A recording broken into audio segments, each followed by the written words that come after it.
현존하는 슈퍼컴퓨터보다 연산 속도가 1천만 배 이상 빠르다는 양자 컴퓨터. 오늘은 미국 양자 컴퓨터 기업 아이온큐가 업계 최고 수준의 바륨 이온 큐비트 기술을 증명했다는 소식입니다. 아휴, 헬미님, 세상 빠르게 변해서 못 따라가겠네요.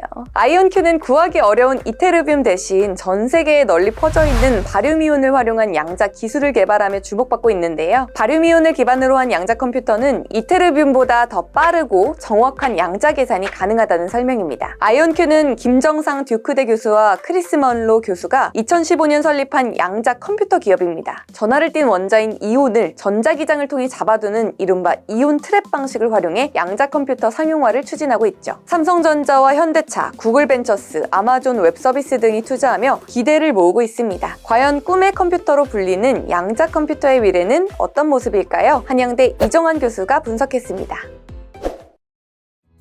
최근 양자 컴퓨팅에 대한 논의가 굉장히 많이 나오고 있죠. 양자 컴퓨팅은 이제 기존의 뉴턴 역학, 고전적인 역학이라고 하는데 그런 것을 벗어나서 이제 양자 역학 관점에서 컴퓨팅을 만들면 어떤 결과들이 나오고 얼마나 빨리 진행될 수 있느냐라는 이야기를 할 수 있겠습니다. 근데 이제 사실은 어렵죠. 왜냐하면 저희가 뉴턴의 물리학도 잘 모르는데 20세기 이후에 나온 양자 물리학을 이해하기는 조금 어려운데 기본적으로 뉴턴의 물리학은 인과관계의 물리학이라고 이야기하고요. 제 짧은 지식으로는 그렇지만 양자 역학의 세계에 오면 모든 게 확률적으로 존재한다라는 그런 이야기를 하고 있습니다. 결국 어떤 이야기냐면 확률적으로 하나의 경우가 0과 1 여기 있다 없다 분명하게 있는 것이 아니라 그 어딘가 사이쯤에 있다라고 표현할 수 있겠고요. 혹은 영예가 동시에 있을 수도 있는 이런 중첩된 현상이 있을 수 있다고 보면 될 것 같고요. 그렇기 때문에 일반적 개념상 비트에서 큐비트의 개념으로 넘어간다라고 보시면 될 것 같습니다. 비트는 보통 0, 1이죠. 우리가 1비트라고 하면 0, 1인데 큐비트는 0, 1이 있겠지만 0, 1이 동시에도 존재하기도 하고 그 사이 어딘가에 존재하기도 하고 이러한 차이가 있습니다. 그러니까 0, 1이란 정보는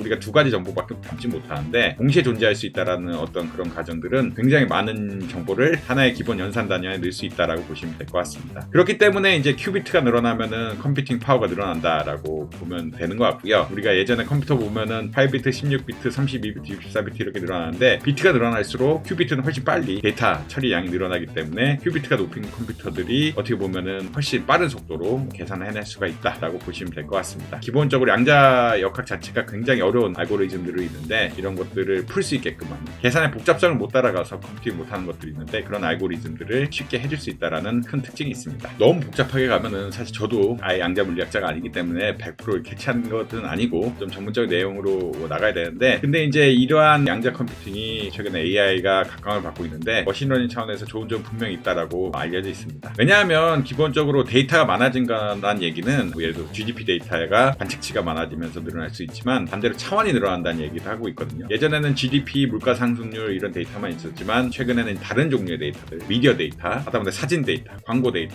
이런 것들이 여러 가지 그다음 투자에 대한 정보들도 실시간으로 되고 통화 데이터 이런 것들이 모두 쌓이기 시작하는데 다른 종류의 데이터라는 것은 데이터의 차원을 높인다고 이야기합니다. 그러니까 하나의 것을 예측하는데 다수의 차원이 어떤 공간들이 필요하게 되고요. 그 양자 컴퓨팅은 결국은 하나의 비트 안에 많은 정보를 담을 수가 있기 때문에 필연적으로 이런 높은 차원의 문제들, 데이터의 개수가 아니라 데이터의 종류가 많아진 문제를 해결하는데 굉장히 파워풀하다라고 보시면 될 것 같습니다. 특히나 이제 최적화 문제 그리고 기본적으로 양자 컴퓨팅은 확률의 문제라고 이야기하고 있는데 확률적으로 계산하는 문제에 대해서 굉장히 빠른 속도로 할 수가 있기 때문에 우리가 머신러닝이란 게 이제 답을 주긴 하지만 여러 가지 상황 중에서 가장 최적의 답을 주는 최고 높은 확률들을 계산하는 이런 알고리즘이라 생각할 수 있거든요. 하나를 선택한다라는 개념을 봤을 때 양자 컴퓨팅과 훨씬 어울린다라고 아마 이해하시면 될 것 같습니다. 그래서 머신러닝이 다뤄야 하는 기본적인 문제, 차원이 많은 데이터를 어떻게 처리할 것이냐의 문제에서 강점을 보이고 있고 두 번째로 이제 최적화 차원에서 확률적인 개념을 사용하기 때문에 우리가 이제 흔히 머신러닝과 훨씬 더 잘 융합될 수 있는 그런 개념이라고 보시면 될 것 같습니다. 그래서 이제 퀀텀 컴퓨팅이 모두 다 빨라진다라고 하지 않는데 그래도 머신러닝 분야라든지 빅데이터 분야에서는 강점이 확실히 있는 알고리즘 혹은 컴퓨팅 기술이다라고 아마 이해하시면 될 것 같습니다.